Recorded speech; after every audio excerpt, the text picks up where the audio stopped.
Olá, tudo bem? Sejam bem-vindos ao segundo episódio do podcast do Contador de Causos, batizado carinhosamente de Contador Cash. Você está comigo, Ricardo André, e também Comigo, Ailton Rodrigues. Boa noite a todos. Vamos lá, vamos discutir mais um assunto aí. E também, para balancear essa mesa, não ficar uma mesa machista, a nossa amiga Andréele Torres. Olá, boa noite, sejam bem-vindos.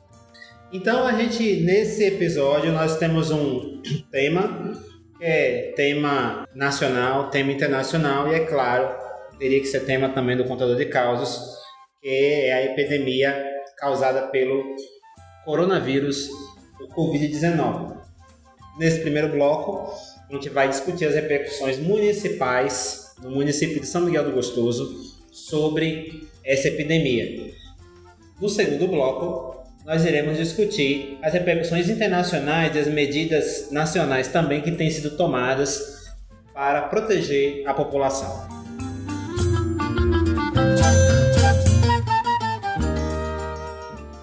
A gente começa falando das repercussões municipais.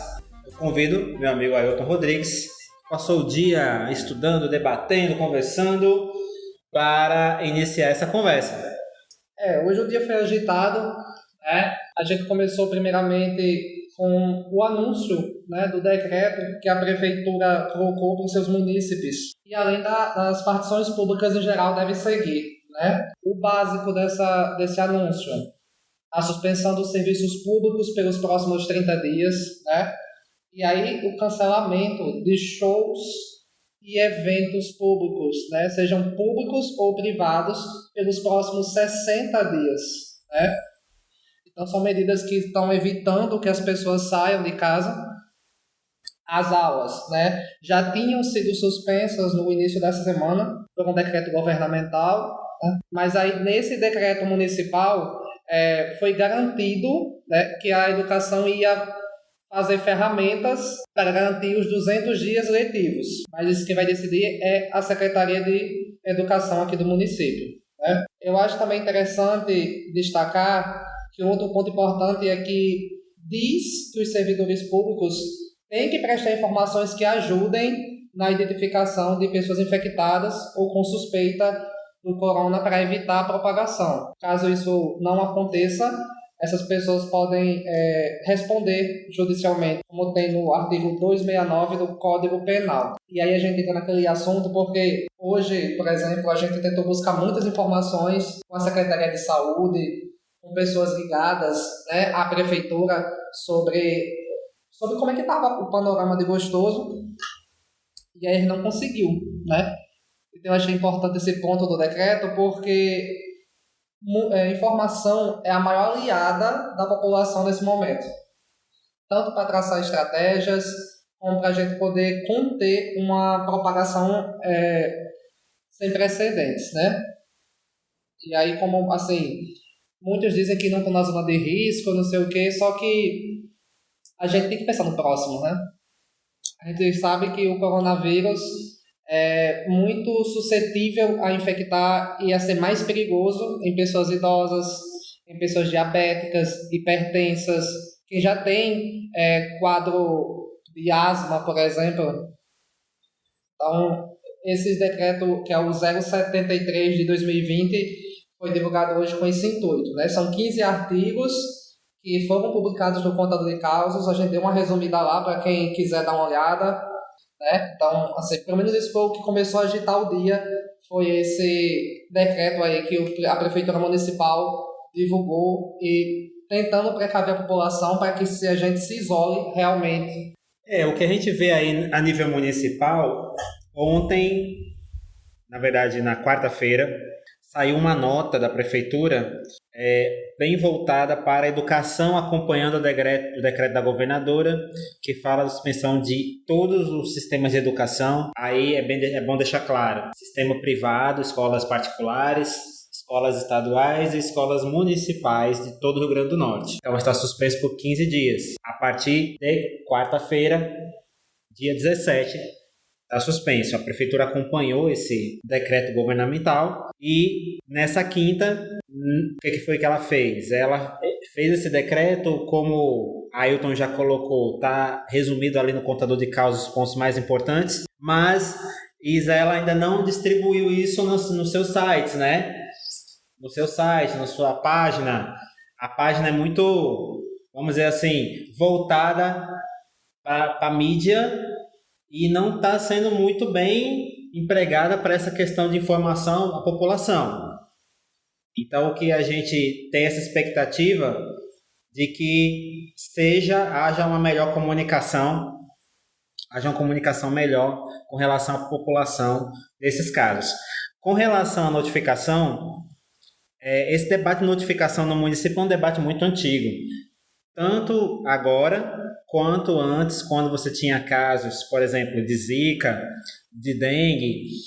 E aí o debate sobre notificação é muito grande. Por exemplo, saiu o relatório hoje da CESAP, que a Ailton colocou, e aí aparece lá um caso de suspeito de São Miguel do Gostoso. E aí já houve pessoas do governo negando, essa pessoa não é de São Miguel do Gostoso. Mas a gente escuta demais nas ruas comentários de WhatsApp de pessoas suspeitas, né, que inclusive estão fazendo quarentena por conta própria, e até alguns relatos de pessoas que estão fazendo quarentena em Gostoso, indicada pelo sistema de saúde.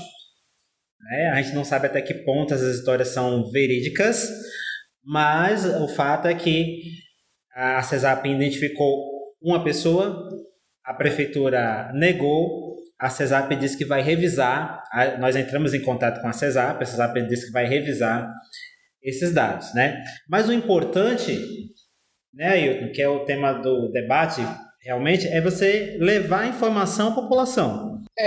Por exemplo, a gente tinha que tomar como exemplo mesmo o que fez a prefeitura de Pedra Grande. Lá tinha, né, um caso suspeito, e aí era de um motorista da empresa eólica. Então, o que foi que eles fizeram?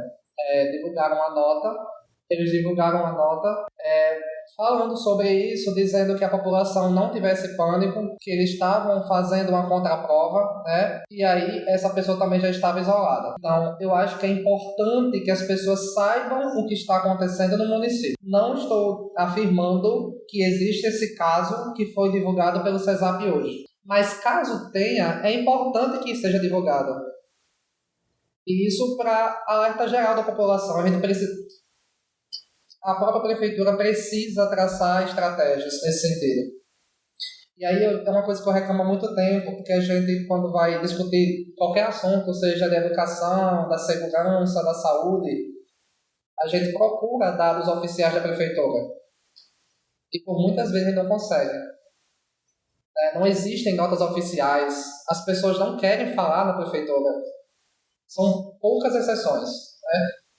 Eu consigo mais falar, por exemplo, eu ainda consigo informação de assistência social, ainda consigo informação do esporte, mas as principais pastas do município se omitem de dar declarações, se omitem de darem notas oficiais. Então, num momento como esse, em que todo mundo está atento a tudo, é ideal que se divulgue, né? Como até o próprio Ricardo disse. O município diz que nega o caso. A CESAP diz que vai revisar os dados, né? Mas aí a gente precisa ter uma noção do que está acontecendo. O nosso município aqui é o terceiro polo turístico. Então, quem garante que as pessoas que estão chegando aqui ou não, né, estejam infectadas? Então, é isso que a gente tem que... Nossa função aqui é informar, mas a gente também precisa dos dados oficiais. E aí, quando a gente vai partir para essa questão de contaminação e precisa olhar para a nossa comunidade, né? Como é a nossa comunidade? Para você ter uma ideia, Gostoso, a pirâmide etária de São Miguel do Gostoso, ela tem todo mundo sabe que aqui tem uma grande quantidade de crianças e jovens. Quando você chega em determinada faixa da população, que é ali depois dos 21 anos, 23 anos, essa população encolhe, e quando chega lá na faixa dos 50 anos, você tem um novo crescimento da população. Então, a população aqui de 50 anos para cima é uma população considerável.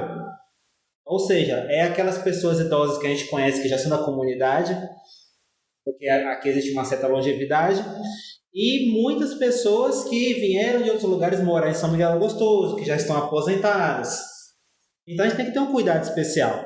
Foi publicado na nossa página, né, do contador, uma fonte da própria CESAP alegou que é muito difícil uma informação dessa, né, que a CESAP divulgou que tinha um caso suspeito em Gostoso, já que essas informações são alimentadas pelos próprios municípios, né? Porque é importante salientar para todos o seguinte, certo?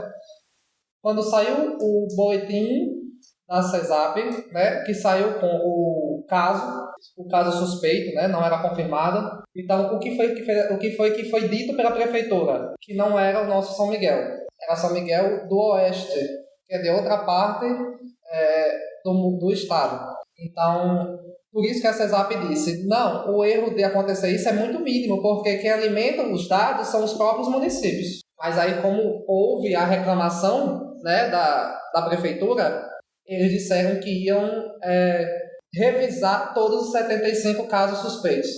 Sim, a CESAP é a Secretaria de Saúde do Estado do Rio Grande do Norte. Os outros estados têm outros nomes, mas para quem está no estado do Rio Grande do Norte, se chama CESAP. É ela que dá o boletim para o governo federal, né, colocar no sistema. Ainda falando dessa questão municipal, a gente tem que ter uma observância com relação a essa questão das faixas etárias, porque a gente sabe que a Itália teve um descontrole nessa questão da prevenção e isso atingiu diretamente a população com mais de 50 anos. Uma medida muito interessante que saiu hoje, que a gente pode até comentar melhor no outro bloco, é que a Arquidiocese de Natal, ela suspendeu todas as missas, inclusive nas capelas, orientando que haja apenas a missa do domingo em ambiente fechado e que ela seja, se possível, transmitida online ou pelo rádio. Então isso aí já previne um grupo que a gente sabe que é uma grande faixa do público idoso que frequenta as igrejas, principalmente a igreja católica, e é uma boa forma de prevenção. Mas ainda a gente vê uma certa timidez no Nordeste, principalmente, no país como um todo, mas no Nordeste, com relação a você cumprir uma quarentena. Eu acho que a educação saiu na frente, a educação do Estado saiu na frente, quando viu que a educação é um grande foco da doença se você deixasse como está. Em seguida teve o debate também, e os funcionários? Como é que vai ficar os funcionários de apoio? A maioria das escolas ou dispensou os funcionários ou adotou um regime de escala. E falando a nível municipal, uma coisa que vem sendo bem discutida pelas pessoas é a questão, essa influência do turismo em São Miguel do Gostoso, que a gente sabe que é a principal força econômica hoje, depois de prefeitura, né, depois do serviço público, é a principal fonte de recursos do município, é a principal força econômica, onde está sendo atingida diretamente. Né? Você já estava numa baixa, os empresários já reclamavam que a baixa já tinha chegado pós Ano Novo, o carnaval não foi tão bom, e agora a gente tem essa questão do vírus, né? Então você aí tem conversando com o presidente da Gostoso, a gente vê que a ocupação está muito baixa, já há casos, quem pode está dando férias para os funcionários, férias coletivas, é mais conhecido, e quem não tem condição de fazer esses métodos está fechando a pousada temporariamente, já fala em demissão, algumas já começaram a demitir, havia funcionários temporários, então já começaram a demitir esses funcionários. Então você vê aí que hoje, aproximadamente, o serviço de turismo no município, que engloba pousadas e restaurantes, emprega em torno de 400 a 500 pessoas. A tendência é você ter um impacto muito forte nesse setor e a gente não tem uma previsão do que pode acontecer, do impacto de quantas pessoas vão ficar sem emprego, tanto temporários quanto pessoas com carteira de trabalho assinada. Eu acho que o efeito colateral vai ter que ter. A economia, a gente realmente está acompanhando, vê que todos os dias estão tendo oscilações. Então é óbvio que o gostoso não ia ficar indiferente a isso. Essa falta de empregos, isso infelizmente é um efeito colateral. Com certeza os pousadeiros e os donos de restaurante vão sentir, porque é isolamento. E isolamento não é brincadeira, as pessoas realmente têm que ficar em casa. Então, assim, o coronavírus ele é perigoso tanto na questão de saúde das pessoas, como vai ser economicamente também. E aí a questão é o quanto vai afetar. Que vai afetar isso já está certo. Então, acho que os efeitos são mais esses mesmo. Eu vi que algumas empresas estão fazendo campanhas para as pessoas não cancelarem, sim, remarcarem as viagens, né? De pousadas, esse tipo de serviços mesmo, para não ter essa baixa totalmente, né? Exatamente, André. Tem uma norma em vigor já orientando essa questão de remarcação, né? De pacotes.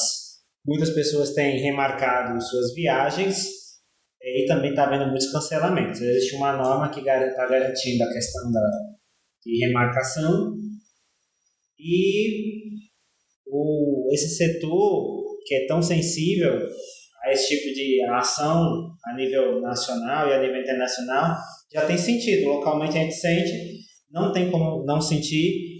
O município se estruturou também em torno do turismo e por ser uma das forças econômicas hoje da cidade, a gente sente imediatamente os efeitos desse isolamento que está se tornando cada vez mais rígido. Vamos para o segundo bloco?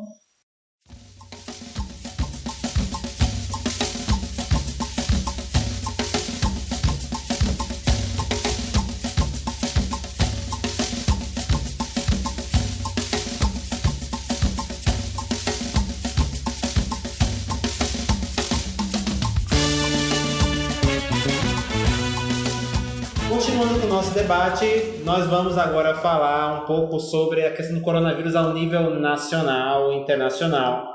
É muito interessante o que vem acontecendo, por exemplo, na China e na Coreia, que, por exemplo, a China já hoje teve registrado, nessa quinta-feira, seu primeiro dia sem contaminação, sem registros de novos contaminados, novas pessoas infectadas.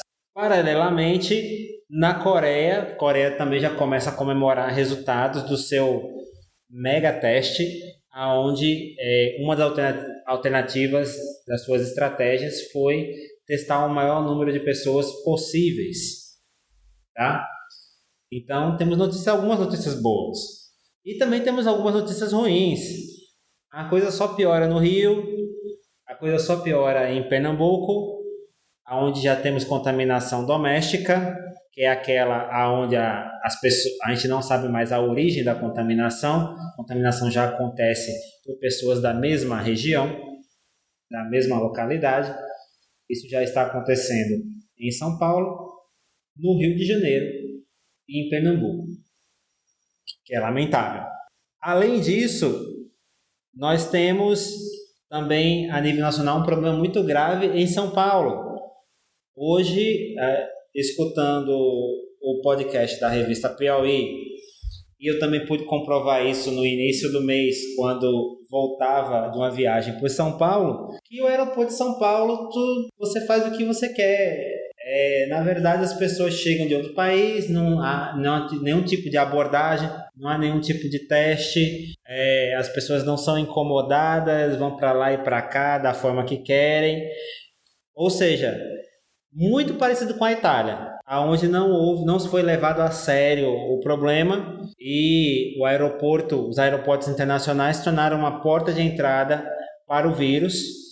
Estratégia que a Coreia do Sul foi muito prudente em fazer teste com todas as pessoas, você medir a temperatura de todas as pessoas, o que não aconteceu na Itália e também não aconteceu no Irã, onde ainda está tendo picos de contaminação e também muitas mortes causadas pelo vírus. Essa situação a nível do Brasil, é muito complicada. Por quê? Porque primeiro o Brasil ignorou o que a OMS recomendou. Né? A OMS disse, faça testes em massa, como fez a Coreia. Aí o que o Brasil fez? Disse que encomendou só 30 mil testes.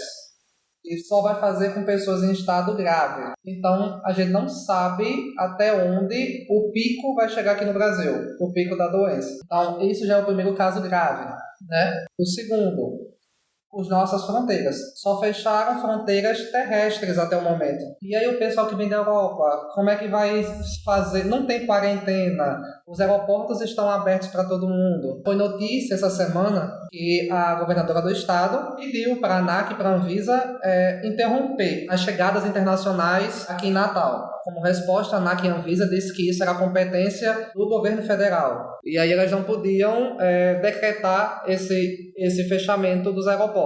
Ao mesmo tempo, você não tem uma ação de controle como medir temperatura, checar os passageiros que chegam, situação de saúde, aplicar o teste a quem é suspeito. Então, o Brasil vai passar por um período complicado, onde provavelmente tem gente com vírus, transmitindo vírus, sem ter sintoma. Vai ter sintoma daqui a 7 dias, mais ou menos, que é o tempo de incubação. E aí você vai ter casos como o de São Paulo, onde a pessoa morreu e só depois que morreu foi se ter o resultado do teste que estava com o Covid-19.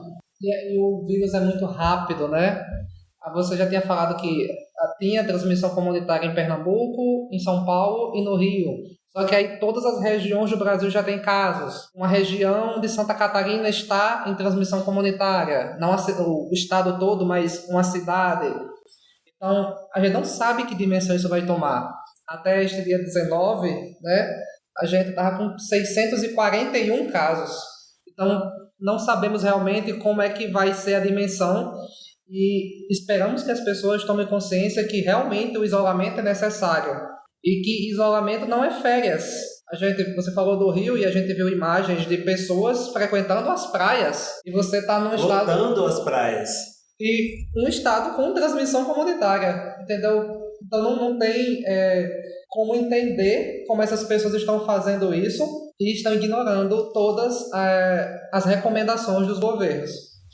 Ainda falando dessas consequências do coronavírus, por exemplo, abastecimento. Uma coisa que é recomendada é você não estocar alimentos, por exemplo, que isso pode causar panes no abastecimento, por exemplo, dos supermercados, né? Mas, por outro lado, o brasileiro às vezes tem uns maus costumes americanos, né? De querer imitar os americanos nessa questão. Os americanos são muito vidrados nessa questão de acumular coisas, muito apocalíptico, vamos encher a despensa para evitar um desabastecimento, que na verdade o efeito é contrário, você causa o desabastecimento. Não há condição dos supermercados reporem tão rápido, de repente todo mundo resolve comprar de tudo e fazer estoque. Não é possível que os supermercados e fornecedores consigam reabastecer tudo dentro de tempo hábil. Uma outra questão é a questão de máscaras. Eu queria que você falasse um pouco da questão das máscaras, Ailton, e a questão de álcool, né? Aqui em Gostoso a gente já ficou sabendo que essa semana faltou álcool gel e álcool 70 em diversos estabelecimentos. Você não conseguia comprar. Está chegando em alguns supermercados nessa sexta, ou em outros supermercados está chegando só na segunda-feira. Ou seja, está faltando no mercado.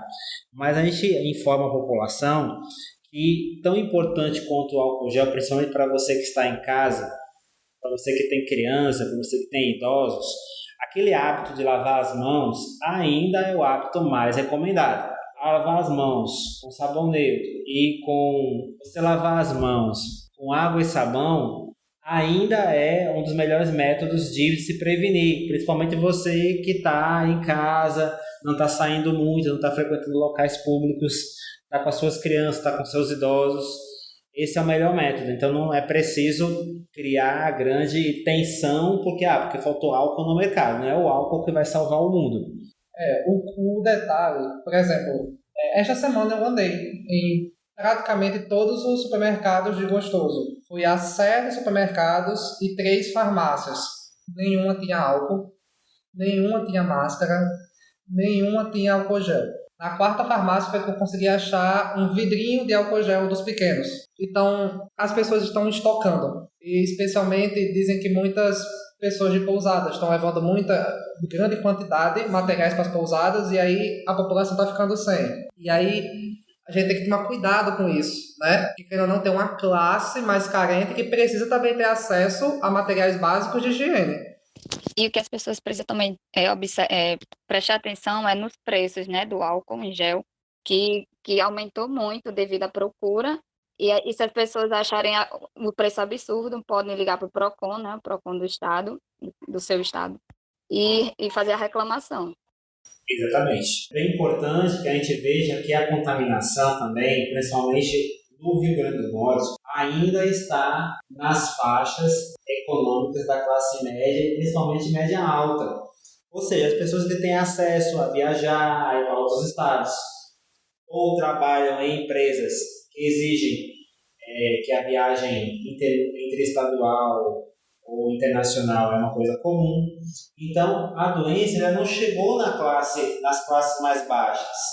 Então, tem que haver esse cuidado. O grande temor do governo federal, o grande temor do governo estadual é qual? De você ter uma epidemia de fato, e aí o que vai acontecer? A epidemia vai atingir as classes menores, as classes economicamente mais desprotegidas, e você não tem UTI suficiente no estado. Você não tem UTI numa cidade pequena, ou a maioria das cidades do Mato Grande. Na verdade, não tem no Mato Grande UTI, se eu não me engano. Aí o que acontece? A gente vai exportar todas as pessoas casos graves para Natal, então você vai ter morte pelo vírus e você vai ter morte causada pela falta de assistência. Você não vai conseguir atender quem tem um acidente de moto, você não vai atender quem teve um infarto, você não vai atender quem está com problema renal. Ou seja, um grande problema com relação a você se isolar, e algumas pessoas estão levando ainda isso um pouco na brincadeira, não dando tanta atenção ou não dando importância, é porque não estão pensando que, no caso de uma epidemia de fato, o que vai acontecer é que o sistema de saúde vai entrar em pânico. Então, não vai ser atendido nem quem está com caso grave do vírus, nem a pessoa que está com caso grave de qualquer outra doença, ou mesmo que seja um acidente, vai ter condição de ser atendido. Então, as pessoas têm que ser um pouco conscientes com relação a isso, para evitar que realmente a doença se alastre. E a gente tem uma crise em vários setores da economia e vários setores do serviço público. E aí a gente volta realmente à questão do isolamento, que é extremamente necessário para evitar esse colapso que você está falando. E aí hoje o governo italiano já declarou isso, né? Tipo assim, você que é jovem, que está abaixo aí dos 50 anos, você não está isento de ter consequências graves da doença. Uma porcentagem dos mortos da Itália são dessa faixa, de 19 a 50 anos. E eles não têm problemas de saúde como diabetes, como hipertensão. Então você pode desenvolver sim.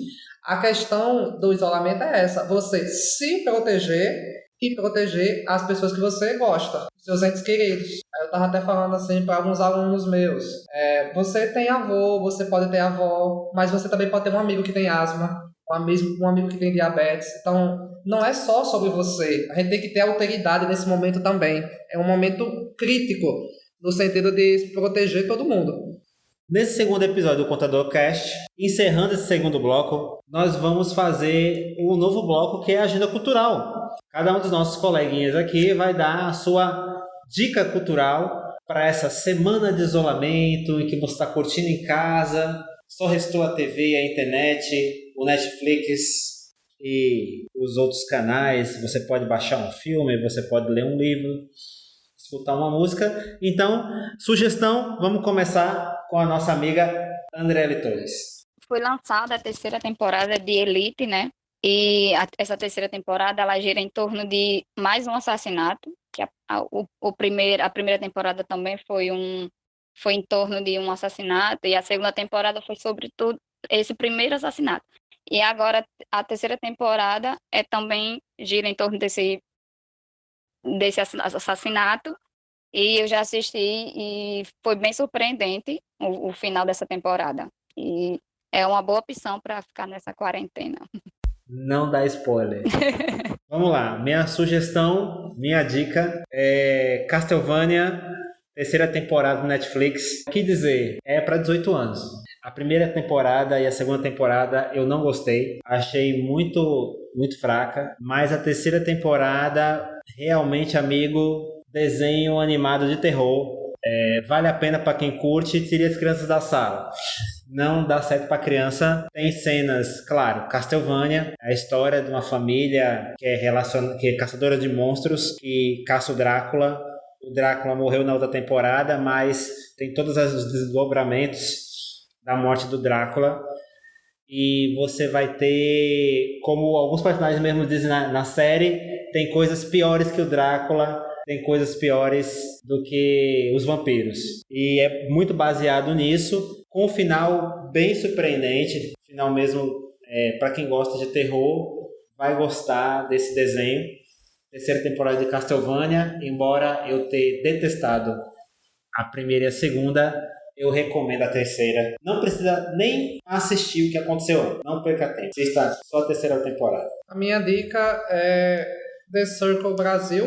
É um reality show, né? A gente tá na onda de reality shows. É apresentado por Giovanna Eubank, tá na Netflix. É a primeira temporada do Brasil. Esse reality já existe em outros países. Pessoas são confinadas em apartamentos individuais.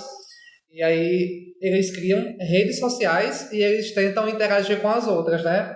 Quem conseguir enganar os outros colegas por meio dessas redes sociais ganha o prêmio do final. Então é um reality show bem interessante, é um formato novo, então eu acho que vale a pena a gente assistir nessa quarentena. Muito bem, a gente agradece a você que está acompanhando o podcast do Contador de Causos, o ContadorCast. Agradece a nossa amiga Andriele Torres, a nosso amigo Ailton Rodrigues e até a próxima semana. Compartilhe, acompanhe as nossas redes sociais, acesse nosso site, comente também nas nossas redes sociais. Se você tem alguma dica de tema, mande pra gente. Próxima semana, ContadorCast com mais um tema.